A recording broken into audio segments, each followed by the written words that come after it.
안녕하십니까. 부동산 X8 굿모닝 신소장의 신소장입니다. 네, 오늘은 긴급방송 하나 시작을 하기로 했고요. 그리고 이 방송은 조금은 프리스타일로 진행을 해보려고 합니다. 제가 방송이 좀 늦었어요. 이번에 방송이 늦은 이유가 김 PD님은 저의 그 소스를 기다리고 있는데 제가 머리가 조금 아주 조금 큽니다. 머리가 조금 크다 보니 헤드셋이 망가져 버렸어요. 근데 이 헤드셋이 이렇게 약하죠? 지금 세 개째가 망가졌네요. 네. 이렇게 해서 방송 녹음을 못했어요. 못했고, 세 개째. 네, 그건 좀 비싼 걸 샀는데, 부러진 헤드셋을 보니까, 제가 이러려고 방송을 했나, 자괴감도 들고, 괴로웠습니다. 그래서 만들어 놓은 게, 마이크를 하나 샀습니다. 근데 사람이 참 머리가 나쁘면 몸이 고생을 한다고 마이크를 사니까 이렇게 편한지 몰랐습니다. 부셔줄 일도 없고요. 그리고 머리가 안 아파요. 머리가 안 아파요. 뭐 개인적인 얘기 했고요. 그러면 방송 들어가도록 하겠습니다. 자, 오늘은 두 가지를 얘기를 드려보려고 해요. 한 가지는 이 방송은 모 씨에 대한 헌정 방송이 될 수 있겠는데요.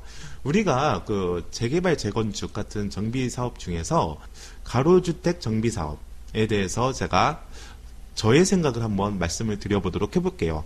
이거는 부동산 투자를 생각하시는 분하고는 이야기가 약간 다를 수가 있기 때문에 공부하고 싶은 사람들, 도시계획이나 그런 거에 대해서 공부하시고 싶은 사람들한테는 도움이 될 수 있는 방송으로 제가 보여지고요.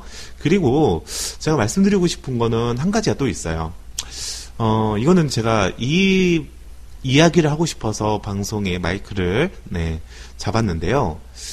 음모론과 부동산을 결부를 시키는 거는 전 정말 안 좋다고 봅니다. 제가 그런 부분이 있어요. 이거는 한 가지 어느 방송에서 들은 건데, 부영건설, 부영건설이 최순실하고 만났죠. 최순실 씨하고 만나서 그 부영건설 회장님께서 내가 너한테 돈을 줄 테니 세무조사를 어떻게 편의를 봐줄 수 있냐라고 물어봤다고 합니다. 어느 방송에서요? 근데 최순실이 아이고, 없던 일로 합시다. 그런 얘기를 했대요. 여하튼 이 부영건설을 얘기를 하면서 어느 모 씨께서 그러니까 어느 방송에서 이런 얘기를 하더라고요. 부영건설이 GM대우, 대우 부평공장을 낙찰을 받았다라고 얘기를 했습니다. GM대우 부평공장은 정말 요지죠. 요지 중에 요지입니다. 거기를 낙찰을 받았는데, 낙찰을 받았나? 난 그 생각으로 그냥 가만히 있었는데, 뭐 감정가가 평당 500만 원으로 된 거를, 평당 100만 원에 낙찰을 받았다고 합니다. 그때부터 좀 의아해하기 시작했어요. 아니, 부평 지역의 주거 지역도 500만 원이 넘는데, 공장 지역이 500만 원이 500만 원에 감정평가가 됐다고? 말이 안 되잖아요. 그래서 한번 살펴봤죠. 부영건설은 저기 그 부평공장을 낙찰받은 게 아니고요. 저기 송도, 동충동, 연수동 쪽 거기에 있는 그 대우 자동차 판매 업체가 가지고 있는 연수구에 있는 땅을 낙찰을 받은 겁니다. 1조 2천억 정도에서 그 감정평가된 거를 3천억 정도로 해서 낙찰을 받은 거예요. 자, 이런 게 있어요. 좀 그 뉴스의 꽃질을 잘못하는 거는 뭐 이해를 해요. 근데 자신이 얘기하고 싶은, 예를 들면 음모론의 문제가 있다 라고 할 때는 좀 제대로 알고 접근을 해야죠. 전혀 다른 이야기를 자신의 음모론에 대해서 얘기를 할 때 거기다 끼워 맞추는데 그거는 저는 아니라고 봅니다. 쉽게 말씀드려서 부평 공장에 낙찰을 받았다. 그러면은 그 인천 지역 그 경기가 완전 끝난 거죠. 네, 부평 그 공장에 낙찰을 받았다는 솔직히 황당했어요. 네. 500만 원이 그 감정가 500만 원이라는 것도 상당을 했고요. 제가 그 말씀드리고 싶은 거 뭐 그분하고 저하고 개인적인 감정은 없으니까 어떤 매체를 통해서 이것도 우리가 방송도 1인 매체잖아요. 이런 매체 얘기를 할 때는 정확한 정보를 알고 숙지를 하고 그리고 자신의 주장하는 바에 아니면은 강의하는 바에 정확하게 숙지를 해서 얘기를 하는 게 하나의 책무, 방송을 하는 사람의 책무라고 봅니다. 그렇기 때문에 또 제 포지션이 뭐 말꼬리 잡고 늘어뜨리기였으니까 그게 또 말꼬리 잡아봤고요. 그리고 가로주택 정비 사업에 대해서는 제가 한번 간단하게 말씀을 드려보도록 할게요. 이 사업도 그 어느 방송에서 방송을 하시는 분이 진행을 한다고 합니다. 어느 지역에. 저는 그거에 대해서 얘기를 하는 게 아니라 그 사업 자체에 대해서 궁금해서 한번 그 숙지를 해봤고요. 그리고 또 재개발, 재건축에 대해서 많이 이야기를 했던 저 아닙니까? 네, 신소장이죠. 그렇기 때문에 제가 생각하는 그 가로주택 정비 사업은 어떤지에 대해서 네, 정확하게 말씀을 드려보려고 이야기를 해봅니다. 이게 지금 제가 뭐 그 컬럼을 적거나 아니면은 좀 숙지를 하고 그러니까 콘티를 짜서 말씀드리는 게 아니라 이야기가 되게 중구난방이 될 수도 있어요. 제가 또 그 글로 표현한 거를 이야기를 방송을 송출을 해도 되게 중구난방이 되는데 한번 이게 재개발, 재건축에 대해서 여러분께서 좀 이게 투자 재산으로만 생각하지 마시고 그거는 하나의 그 도시 계획으로서 한번 생각을 할 때 제가 말씀을 드리는 겁니다. 우리가 뉴타운 얘기 많이 들었죠. 뉴타운은 그 이명박 전 대통령이 그 서울시장에 있었을 때 만들어 놓은 겁니다. 네. 물론 그 세 가지 타입을 해가지고 각기 그 제목은 다르지만 기본 베이스는 같았어요. 실제적으로 재개발이나 재건축, 이제 기존의 정비 사업이나 아니면은 대단위적 정비 사업을 할 때 그곳을 한 곳으로 묶는 거죠. 묶어서 개발을 하는 겁니다. 자, 왜 묶을까요? 우리가 일반적인 재개발 지역에 보면은 토지가 25,000평에서 30,000평, 많으면 40,000평이나 50,000평도 될 수도 있어요. 이 1단의 토지를 국가에서 수용을 할 수가 없기 때문에 이런 재개발, 재건축을 이야기를 하는 거고요. 그렇기 때문에 민간 건설, 즉 토지 등 소유자가 조합을 설립을 하기 때문에 그 개발의 이익에 대해서 이익분은 그 토지 등 소유자, 즉 조합한테 기속을 시켜주는 거죠. 그래서 민간 개발이라고 하는 겁니다. 물론 판례에서는 공익적 개발이라고는 판례가 나왔습니다. 네, 공익적 개발이라는 거는 이 재개발 재건축이라는 것 자체가 일반적으로 주거 환경을 개선을 한다는 목적에 부합을 하죠. 네, 그 부합을 하기 때문에 그런 공익성이 있다는 사업이고요. 그리고 그 공익성 때문에 조합의 임원들은 국가 공무원의 같은 청인정도를 요구를 받습니다. 국가 공무원에 관한 그 법률의 적용을 받는 거예요. 첨령성이나 그런 것들을. 공익적 사업이기 때문에 그렇습니다. 근데 물론 재개발, 재건축은 복마전이 어마어마하게 심하죠. 말도 안 되는 몇백억을 우리가 아꼈으니 50억을 우리가 나눠 갖겠다. 70억에도 우리가 나눠 갖겠다라는 헛소리도 하고요. 그리고 모 지역은 지금은 좀 잘 정착이 되고 그랬는데 샤시 업자한테 돈을 받아가지고 조합장이 도망 다녔습니다. 도망 다니는 것도 부지기수하고요. 왜 그러냐면 4천억에서 많으면 1조가 넘는 사업입니다. 그 사업에 얼마나 복마전이 많이 터지겠습니까? 네, 그런 게 재개발, 재건축이라고 볼 수 있겠는데 여하튼 그런 공익적 사업, 즉 주거환경 개선이라는 일반적인 명제에 대해서 진행을 하는 건데, 우리가 그 3만 평에서 5만 평 사이로 되어 있는 이 토지들을, 일단의 토지를 개발을 할 때는 우리가 거기에 맞추는 기반시설을 설립을 해줘야겠죠. 하지만 서울시 입장이거나 아니면 일반 입장에서는 그 3만 평에서 5만 평 자체도 너무 작다 이거예요. 그렇기 때문에 뉴타운 재정비 촉진지구라는 거는 그 여러 지역을 한데 묶습니다. 한데 묶어요. 만약에 묶는 과정에서 무슨 1구역, 무슨 2구역 그 사이에 뭐가 있다면 신축 건물들이 있으면은 뭐 존치를 시킨다던가 조건부로 편입을 시킨다던가 그런 부분들이 있겠죠. 그런 식으로 묶은 다음에 공공에서 관리를 하고요. 관리를 하고 물론 진행은 일반적인 조합이 설립을 합니다. 조합이 합니다. 그리고 뉴타운은 개발 자체를 규정하지 않는 법률이기 때문에 그 뉴타운으로 지정이 된다. 예를 들면 재정비 촉진 지구로 지정이 된다라고 하면은 또 재개발로 갈지, 재건축으로 갈지, 도시환경 정비 사업으로 갈지, 도시개발 사업으로 갈지 그런 것들을 별도로 지정을 합니다. 그러니까 그 뉴타운 재정비 촉진 지구라고 불리우는 거는 일반적으로 우리가 재개발 재건축 등을 묶고 한 대로 묶고 거기에 따른 기반 시설을 계획을 하고 그리고 설치를 한다는 겁니다. 광역적인 재개발, 광역적인 재건축을 한다는 것이죠.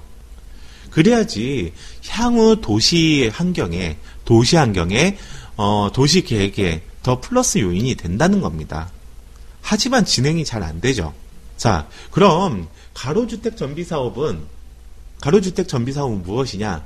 이게 너무 진행이 안 되다 보니까, 그래, 그러면은, 니네들, 만 제곱미터라면 3,000평이죠? 네, 3,000평 이하에서, 니네들끼리 한 20세대? 원래는 20세대 이상이었는데, 그거를 또 낮춰줬다고 합니다. 10세대 이상으로. 20세대 아니면 30세대가 모여서, 군소 재개발을 하는 겁니다. 재건축을 하는 겁니다. 미니 재건축이라는 얘기가 있습니다. 그러면은 우선적으로는 제가 보기에는 그런 재개발 미니 재건축이라고 하면은 그 주변 시설은 도로는 잘 확보가 돼 있어야 됩니다. 우리가 단독주택 재건축이라고 있어요.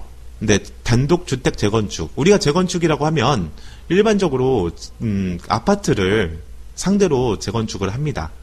근데 일반 우리가 구도심에서도 재건축을 할 수가 있어요. 그리고 그 대신 그것도 우리가 도정법에 나와 있듯이 기반시설이 좋아야 되고 특히 도로가 좋아야 됩니다.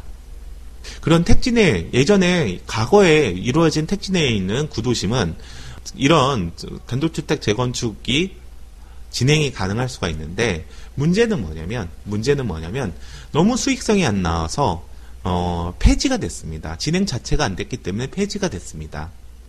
예, 이런 겁니다. 제가 보기에는 가로주택 정비 사업 같은 경우에서도 2012년도부터 시작을 했는데, 제가 지금 보면은 면목동의 우성주택이라고 합니다. 네, 우성주택이 우리가 전국에서 첫 가로주택 정비 사업지로서, 네, 진행이 되고 있는데, 여기도 지금 마찰음이 많이 있는 거예요. 기존에 일반 건설사가, 그러니까 몇 군 건설사인지 모르겠지만, 여기는 소형 건설사만 붙겠죠. 예, 세대수 자체가 적으니까, 수익성 때문에. 근데 문제는 뭐냐면, 그런 건설사마저도 포기하고, 지금 한양건설이 거기다 붙었거든요. 한양건설이 지금 기존에 있는 사람들한테 재정착을 하려면, 추가 부담금을 2천만 원 이상을 내라. 라고 하면서 진행을 하고 있다고 합니다. 거기서 말썽이 있고 잡음이 생기기 시작했다고 하는데요. 솔직히 2천만 원 얼마 정도 더 주고 만약에 신축 아파트를 만든다고 한다면 괜찮죠. 저는 주겠어요. 근데 문제는 또 한 가지가 생깁니다. 바로 나홀로 아파트가 생긴다는 거죠. 우리가 이거 처음에 생겼을 때 7층을 기준으로 잡았다고 합니다. 충수 제한을 했었나 봐요. 7층으로. 근데 이거는 제가 충분히 숙지 못하고 방송을 바로 잡은 것도 있지만 만약에 법률적으로 틀린 거나 현 신앙이 틀리면 제가 좀 더 공부를 해서 다시 녹음을 하도록 하고요. 7층 제한이 있다는 거 왜 7층 제한을 주겠냐면 제 생각입니다. 신 소장의 생각으로는 나홀로 아파트가 만들어지니까 7층으로 층수 제한을 준 겁니다. 두 동 이상을 만들으라고.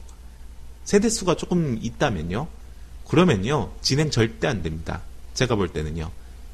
우리가 이런 게 있어요. 이게 주거 생활이라고 하는 거는, 주거 시설이라고 하는 것은 어마어마하게 필수 가결이죠. 필수제고요. 그렇기 때문에 감성적일 수 있습니다. 하지만요, 우리가 시행, 즉 부동산 개발, 디벨로퍼를 본다고 한다면 철저히 그거를 하시는 분들은, 그러니까 사업을 하시는 분들은 수익성에 따라서 움직이게 됩니다. 예를 들어 보면 우리가 오피스텔이나 아니면은 다세대 주택, 그런 것들을 막으려면은 뭘 막냐? 그걸 막아요. 주차장을 막아요. 그러니까 주차장을 강화시키죠. 그러면 수익성이 떨어지기 때문에 공급이 안 됩니다. 주차장 관련 규정을 완화시킨 게 그 도시형 생활주택인데, 여하튼 그거는 제가 나중에 심화할 기회가 있으면 말씀을 드리도록 하고요.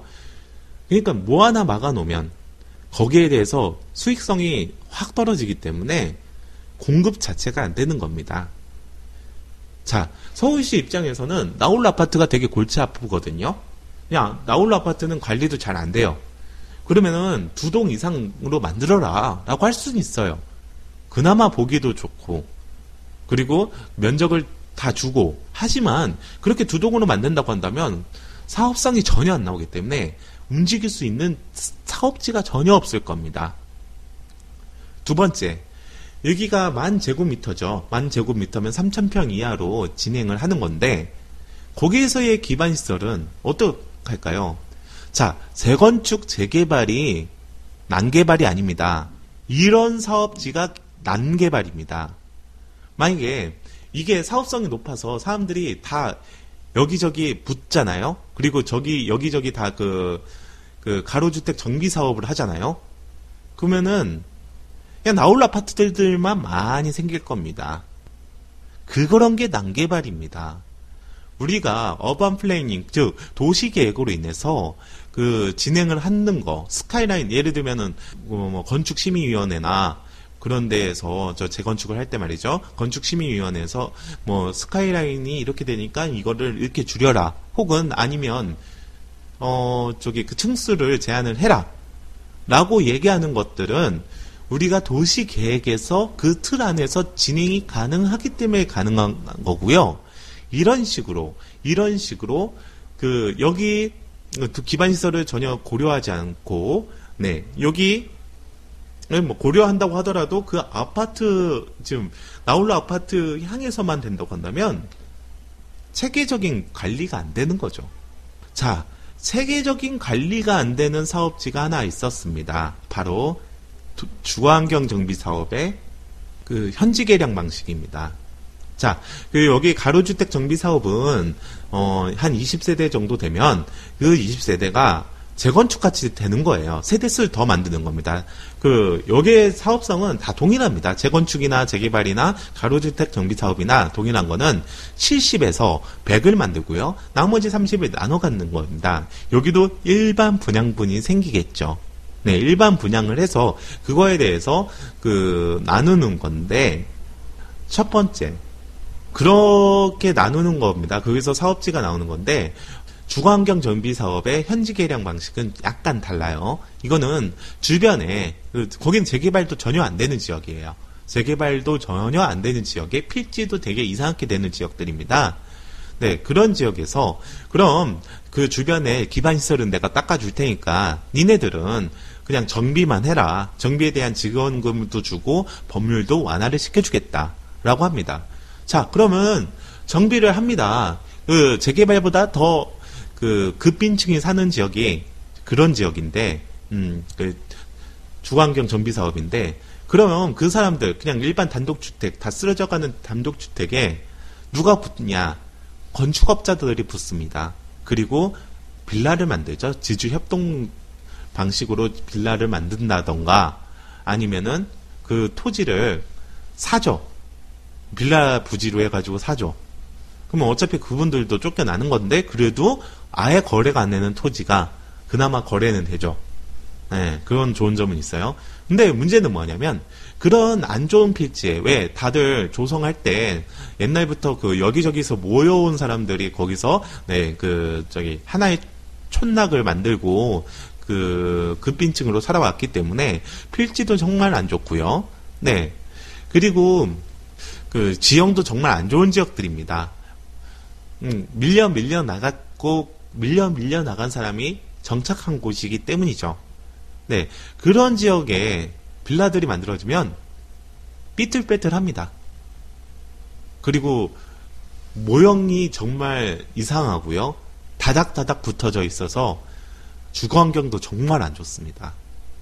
그렇기 때문에 그런 지역은 또 급격히 노후화가 되는 거예요. 그러면은 근데 빌라를 지었기 때문에 원래 단독주택에 한 명이 살던 지역을 8세대도 또 쪼개놨으니 엄청나게 사람들이 유입이 되겠죠. 특히 가격이 싸니까 다 유입이 되겠죠. 하지만 유입하는 그 계층 자체도 그렇게 좋은 계층은 아니겠죠. 그렇기 때문에 거기는 그 5년, 어느 지역은 5년 만에 해제, 거기는 그 주거환경 개선 사업은 그냥 지정만 해놔요. 지정만 해놓으면 알아서 그냥 변모가 되거든요. 법률을 완화시켜주고 그러기 때문에. 근데 그게 해제가 되고 한 3년이나 5년 있으면 또 재개발 지역으로 묶어버려요. 근데 재개발이 안 되죠. 이거는 그거에 대해서의 조금은 럭셔리판으로 저는 보여집니다. 가로주택 정비 사업은요. 우리가 아파트만, 재정착률이 상당히 중요하죠. 하지만 나홀로 아파트만 생기거나 아니면 두 동짜리 아파트만 그냥 주구장창 생기는 거예요. 기반시설도 거기에 맞춰서 하겠죠.